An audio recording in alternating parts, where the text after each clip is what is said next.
what to do with your money and receipts. And I'm still the same way I was. She was a school teacher, so she always taught us what you should do with your money. Because we always thought that she had a lot of money because she wouldn't spend anything, she didn't smoke, she didn't drink. So it led us to believe that, hey, if you do it right when you're small, receipts make a big difference. So I learned that from her. But what about the people that say, I don't have any money that I can save? What do you say to them? Well, I say things like, if you can buy coffee, you have money to save. It only takes a little. It could be $20 a week because we spend it in lunch, we spend it in follies. So it's not how much you have, it's what you do with what you have. It could be 10 cents, as long as you take 7 cents and put away. So it doesn't matter how much you have. It's just how young you start with the mindset that if you want something to grow, you have to start looking at it that way. You know, if somebody comes to you, for instance, and says, I need a policy, they don't know what kind of policies you have. Do you recommend certain policies, or? Well, I recommend cash value life policies, something that's going to grow while you're young, and you're still going to use it when you're old. One thing about cash policies, they go for the life of your life. If you live to be 100, you still have something. If you live to be 20, you still have something. So it's different policies. So if you put some money in the policy, can your children benefit from it later when you leave? Yes. Because the compound interest, the money grows, and it's like an estate plan. I would leave all that to my heirs instead of going to probate. A lot of times we get in a probate because we really don't know.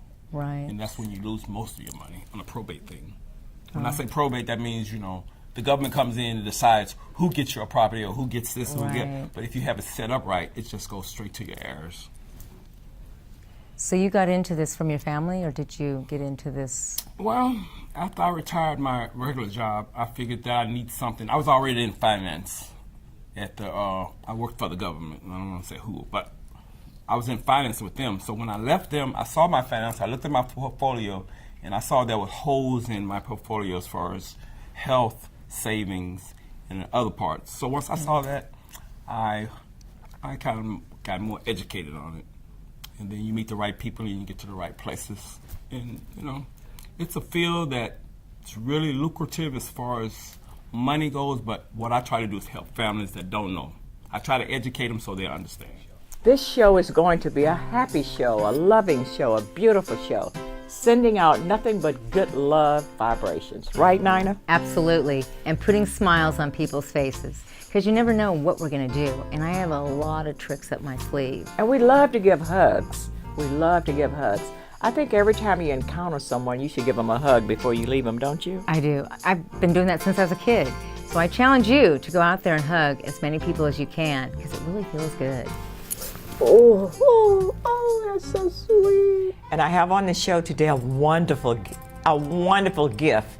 I call her a gift because she has so much history to tell us about Mindseed. This is Joanne Anderson of Mindseed. How are you, Joanne? I'm fine, and it's an honor to be here. Oh, it's a pleasure to have you with us.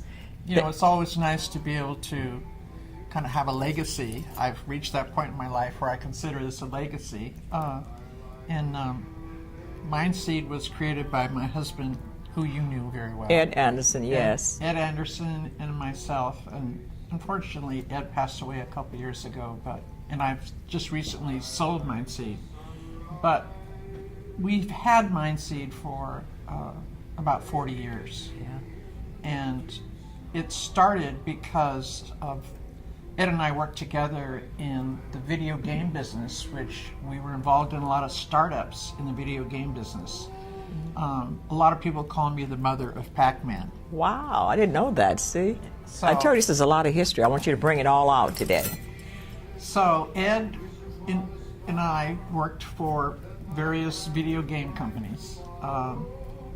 We worked with the original company that made the first video game called Pong.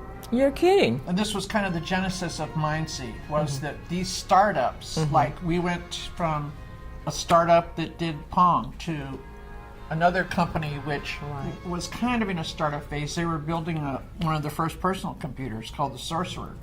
So we got involved with computers right in the beginning, even before Apple and all that. When we were in the Sunnyvale area and we would go out to lunch, I never saw another woman that was a manager.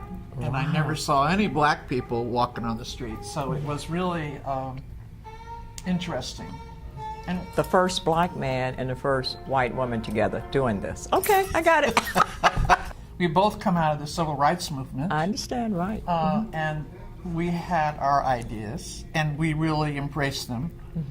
And part of embracing that was that we really saw people, and we listened to them. Looking back on it, I'm very proud because we were able to facilitate a lot of people maybe tiptoeing out in areas where they never would have thought Right. about doing it. But Right. because we had so many diverse experiences ourselves, we were able to kind of show them that it's not as scary as you think. And Right, the way that you really achieve sometimes is to just fly. Well, tell us a little about the transition from the video game into Mindseat itself, the studio. Well, so really our background was manufacturing. It had to do with the manufacturing of Right. video games and computers. We have been starting up companies for everybody else, so we decided we would Do start it for up. yourself, right. And okay. as I said, one that would give employees dignity and opportunity.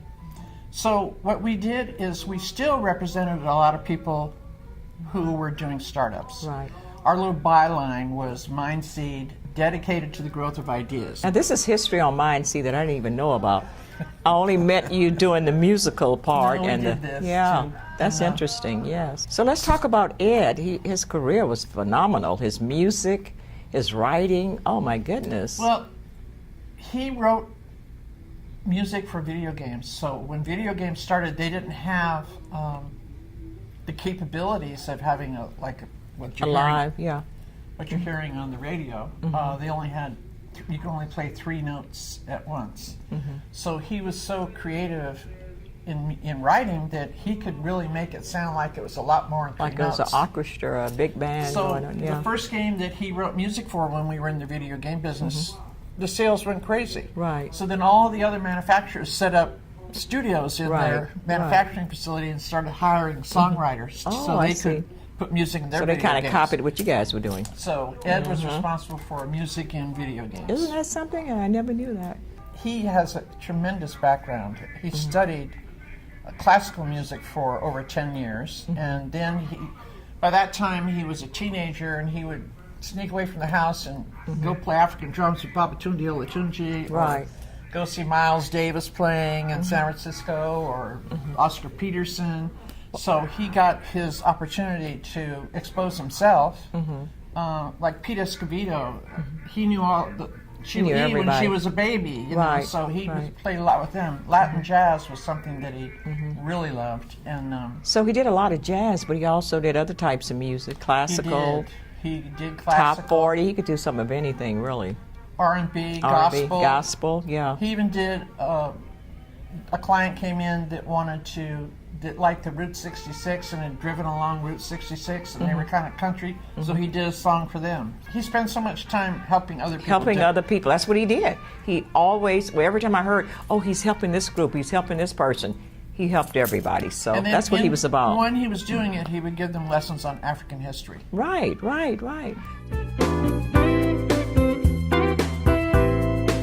How are you, Ray T? I'm doing fine, yourself. Good, I'm doing great. It's wonderful having you on Positive Light. Ray T is a recording artist, and you have quite a history too. Tell me a little about yourself. I know Michael Jackson feels like you're the bomb. He was, you know. Well, he was my best friend. I'm with Prime USA Records. I am distributed by Ingrooves, which is Universal. You also have a television station. We do Prime Online. USA Television, yes, online television. I own 3 radio stations, Prime USA Radio, Money Rules Everything Radio, and then my 3rd station is actually based in London. It's called London Web Radio. Right. So how long have you been in the industry? How long have you been recording? I've been recording since I was 19, Oh, but okay. I actually became a professional at the age of 16. Oh, really? So I've been doing it for quite a while. Quite So a did while. you start off here in the Bay Area or where? Oh yeah, I was born and raised in Oakland, and what I did was I went to my 6th grade teacher and asked him if he would be my manager. Really? So he asked me, he said, "Can you sing?" And Okay. so I sang "How Can You Mend a Broken Heart" by Al Green. When did you meet Michael and Michael told you that you were really great? You guys sound a lot alike, you know. I met Michael in '85, right before Billie Jean took off. I worked at the Presidio in San Francisco, and all 5 of my lines lit up at the same time, and it's like, hello, you need to come home. You need to come home. You need to come home. Right. On the 5th line, I answered. I say, hello. He say, hi. This is Michael Jackson calling. So I heard he wanted you to come to LA and I went to with his LA, group, yeah. and he asked me to sign with him, and I didn't want to sign with him because we were just too much alike. sound too much alike, yeah. And you know, he guaranteed me 5 consecutive number ones. You know, it's like even with that, I spoke with my cousin, who's Johnny Cochran, Right. and He was a very famous attorney during that time. Johnny said it was a great opportunity, but Michael wanted total control of everything that I did. He wanted me to come live at the ranch for 3 months, and then my family could come down 3 Right, months and visit, later. right. I didn't think it was going to happen. So I elected. And then your not to wife sign. didn't want you to leave the Bay Yeah. Area like that, right? Well, no, she would have came too. She would have come Yeah, too. but she was supposed to come months later. So what are some of the companies that you recorded with over the years? Oh, I've been with Bellmark. I started with Bellmark.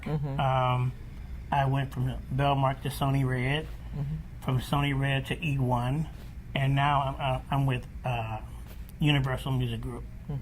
So I heard that you're getting ready to go on a tour. Tell us about that.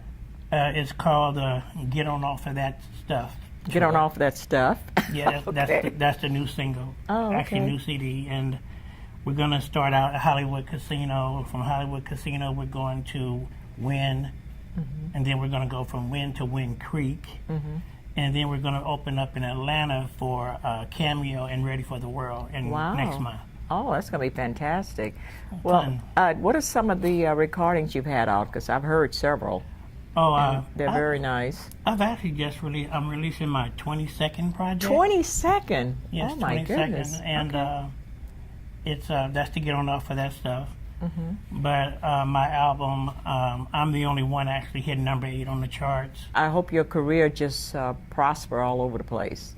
Thank Because you. you're a very great Thank you. person, very sweet person. That's what we love to do. So why don't you guys come and join us and help us out? Because we need some help. We need some help making a difference in these people's lives. And we'd love to hear your stories so we can put you on our show as well.